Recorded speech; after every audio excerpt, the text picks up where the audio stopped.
আসসালামু আলাইকুম রহমতুল্লাহি ওয়া বারাকাতুহু। সম্মানিত দর্শক মণ্ডলী, আজকে আমি একটি বিষয় নিয়ে আলোচনা করব। সেটা হচ্ছে, আমরা জানি সামনে 12ই ফেব্রুয়ারি আমাদের জাতীয় সংসদ নির্বাচন হতে যাচ্ছে। এই জাতীয় সংসদের এইবার আমাদের ভিন্নধর্মী দুই প্রকারে ভোট হবে। একটা হচ্ছে জাতীয় সংসদ সদস্য নির্বাচন করার জন্য নির্ধারিত প্রতিদ্বন্দ্বীদের প্রতীকে ভোট দিতে হবে। যে যে দলের সমর্থক সে দলের ভোট দেবে। পাশাপাশি আরেকটি ভোট, সেটা হচ্ছে গণভোট। এর আগেও কয়েকবার হয়েছে, কিন্তু আমরা যারা নতুন প্রজন্ম, এই গণভোট এই প্রথমেই আমাদের অভিজ্ঞতা। তো আমি সংক্ষিপ্ত সময়ে এই গণভোট আসলে কি, হা আর না, কোনটাতে আমরা ভোট দেব। ইতিমধ্যে আমরা ফেসবুকে, ইউটিউব বা সরকারি ঘোষণা, পেপার, পত্রিকা, বিভিন্ন মিডিয়ার মাধ্যমে আমরা এই গণভোটের হা এবং না ভোট সম্পর্কে পক্ষে বিপক্ষে অনেক কথা শুনতেছি। তো আসলে যারা হা ভোট দিতে বলছে তাদেরটাই কি সঠিক, আর যারা না ভোট বলছে তাদেরটা কি সঠিক? আমার এই ক্ষুদ্র জ্ঞানে আমি আজকে এই বিষয়টি একটু পরিষ্কার করব ইনশাআল্লাহ। প্রথমে আমি বলতে চাই যে এই জাতীয় সংসদ ভোটের পাশাপাশি গণভোট হা আর না। হা জয়ী হলে কি হবে আর না জয়ী হলে কি হবে? হা জয়ী হলে বাংলাদেশ কিছুটা হলে একটু নতুন আঙ্গিকে কিছু পরিবর্তন আমরা দেখতে পাব। আর না ভোট জয়ী হলে পূর্বের যত পুরাতন নিয়মে আছে সেইগুলোই বহাল থাকবে, কোনো পরিবর্তন হবে না। তো আমরা পরিবর্তন চাই না পরিবর্তন চাই না? যারা পরিবর্তন চায় তারা হা ভোট সমর্থন করবে, আর যারা পরিবর্তন চায় না তারা না ভোট পরিবর্তন না ভোটে সমর্থন করবে। তাহলে আপনারা বুঝেন কারা না ভোট চাচ্ছে আর কারা হা ভোট চাচ্ছে। তো হা ভোট দিলে কি কি পরিবর্তন হবে আমি সেইটুকুর ব্যাপারে কিছু আলোচনা করতে চাই।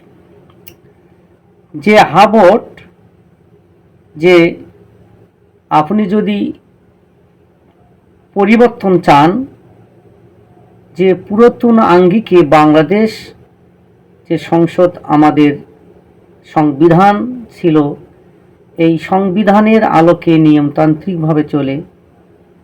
ইতিমধ্যে যারা আমাদের দেশকে শাসন করেছে তাদের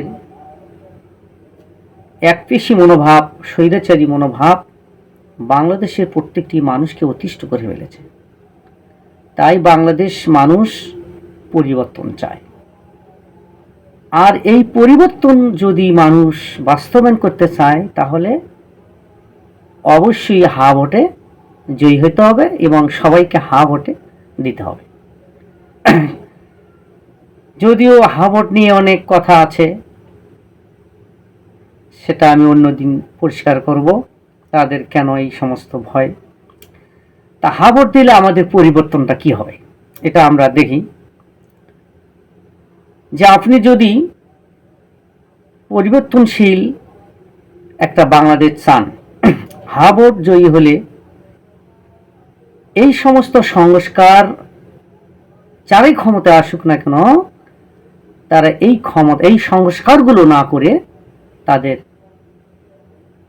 ক্ষমতা পরিচালনা করতে পারবে না। হা ভোট জয়ী হলে এখানে 11টির মতো পয়েন্ট উল্লেখ করা হয়েছে।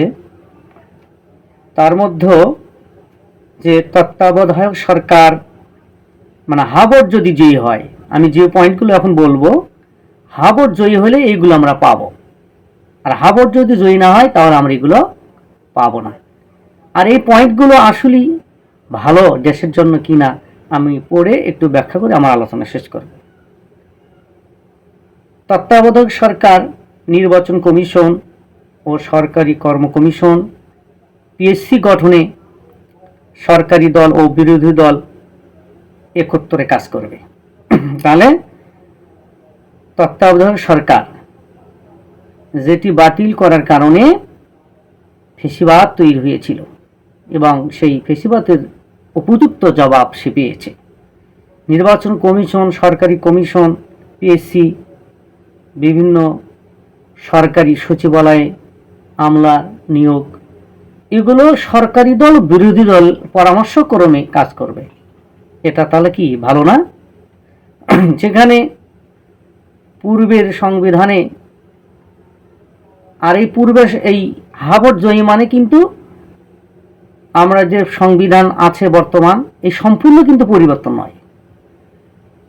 তা থাকবে যে পয়েন্টগুলো স্বৈরাচার তৈরি করেছিল সেই পয়েন্টের পরিবর্তে নতুন কিছু সংযোজিত হবে।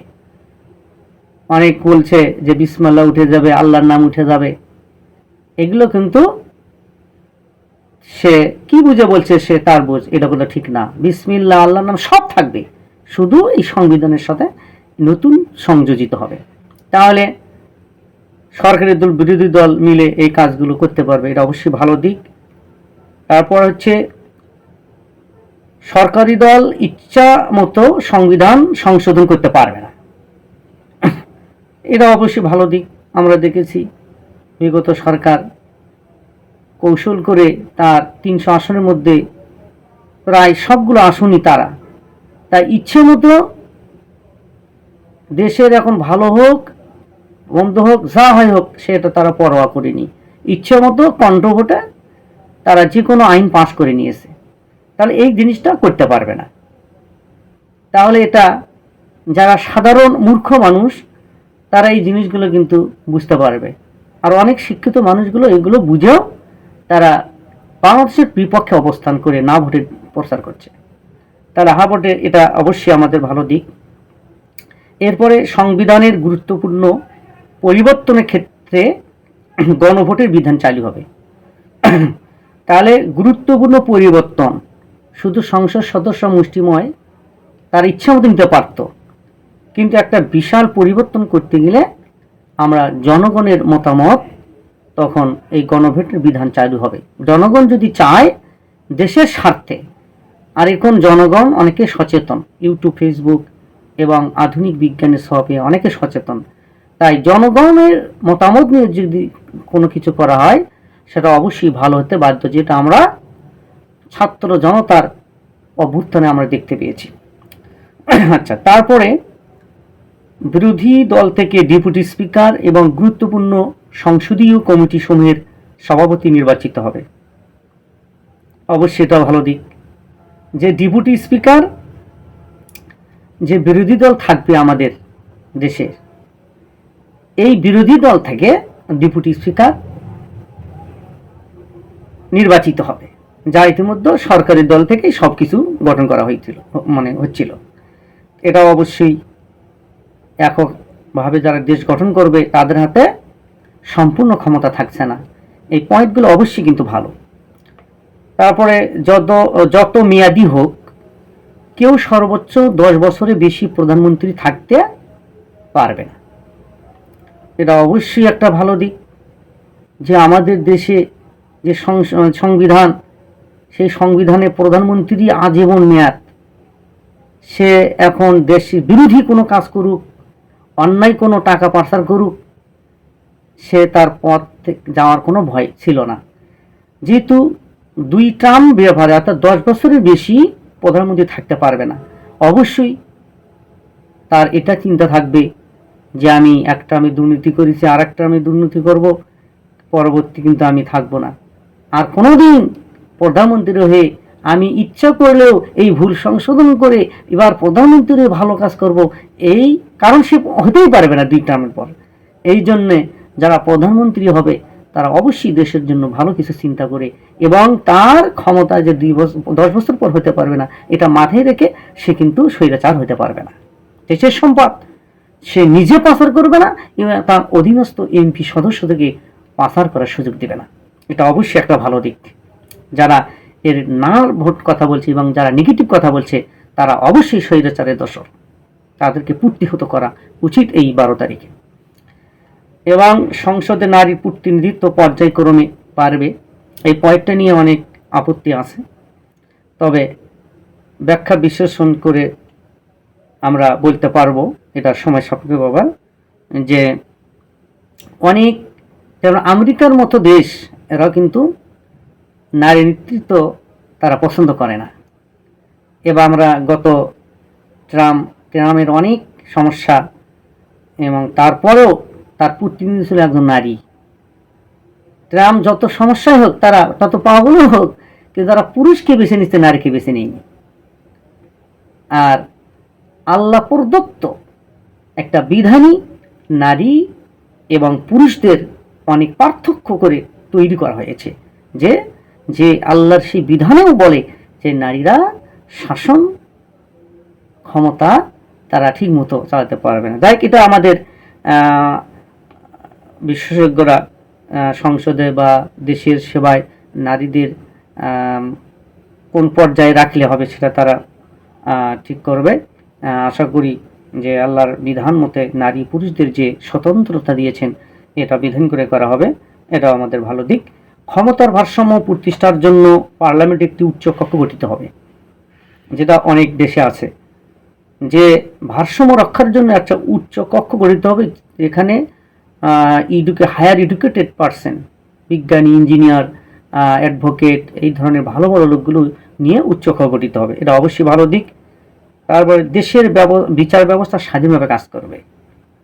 এই বিচার ব্যবস্থাকে প্রয়োগ করে অনেকে তার অপরাধকারীর পক্ষে তারা অনেক রায় নিয়ে নেয়, কিন্তু এই বিচার ব্যবস্থা যদি স্বাধীন হয়, একটা প্রধানমন্ত্রী যদি অপরাধ করে, রাষ্ট্রপতি যদি অপরাধ করে এবং তার বিরুদ্ধে যদি কোনো মামলা হয়, সঠিকভাবে সেই মামলার রায় আমরা পাব। তাহলে এই বিচার ব্যবস্থা স্বাধীন হলেই আমাদের দেশকে যারা পরিচালনা করে তারা সাহস পাবে না এই সমস্ত দুর্নীতি করতে। এটা অবশ্যই ভালো দিক। আপনার মৌলিক অধিকারের সংখ্যা কখনো মৌলিক অধিকারের সংখ্যা বাড়বে, যেমন এখানে ইন্টারনেট সেবা কখনো বন্ধ করা যাবে না।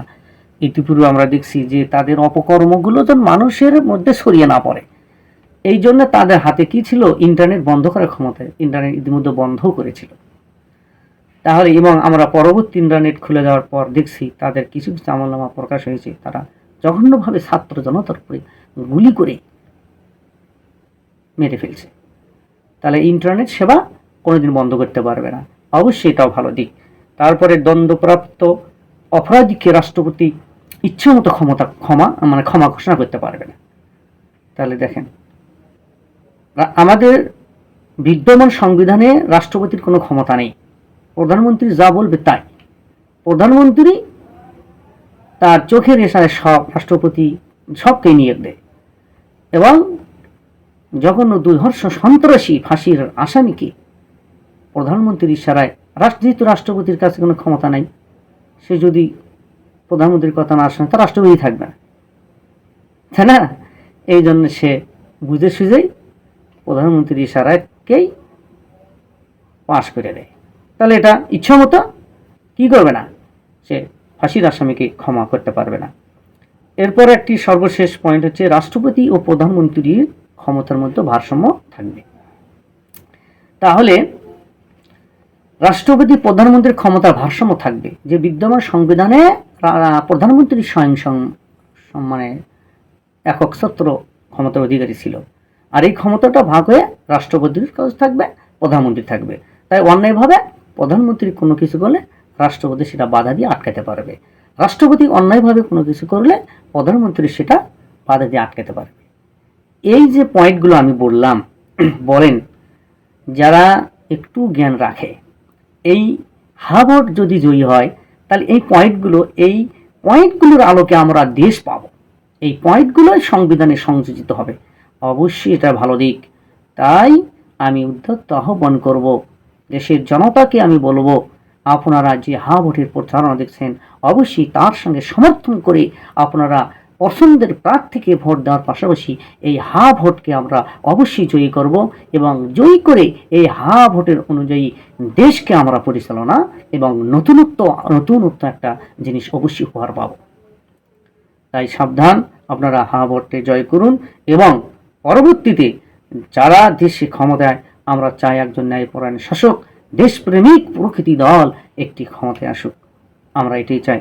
এবং আমরা সম্মিলিতভাবে দেশ গড়ব, এবং আর যেন কোনো ফেসিবাদ সৃষ্টি হয়। দেশ আমাদের ছোট হলেও আমরা যদি একতাবদ্ধ প্রকৃতি, দেশপ্রেম এবং আল্লাহকে বিশ্বাস করে আমরা দেশের কর্ণধার হিসেবে দেশকে সামনে, ছোট দেশ হলেও অনেক বড় বড় দেশকে টেক্কা দিয়ে আমরা অর্থনৈতিকভাবে, তারপরে সব দিক দিয়ে শক্তিশালী অস্ত্র শস্ত্রে, এবং আমরা দেশকে এগিয়ে নিয়ে দেশের মানুষকে শান্তিতে রাখব।